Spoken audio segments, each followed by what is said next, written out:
Fire alarm system में सबसे common mistake क्या होती है? गलत केबल सिलेक्शन, और इसी वजह से आता है communication fault. Fire alarm system में केबल सिलेक्शन बहुत इंपॉर्टेंट होता है। नॉर्मली डिटेक्टर्स और एमसीपी के लिए यूज होता है 2 core 1.5 square mm FRLS cable. FRLS का मतलब है fire resistant low smoke cable. इस केबल का एडवांटेज क्या है?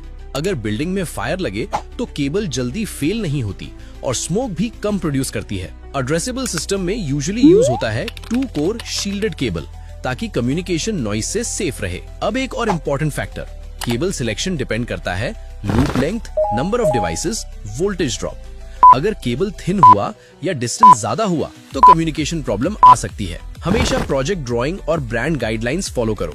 हर मैन्युफैक्चरर का केबल रिकमेंडेशन थोड़ा डिफरेंट होता है। ये था एपिसोड 15।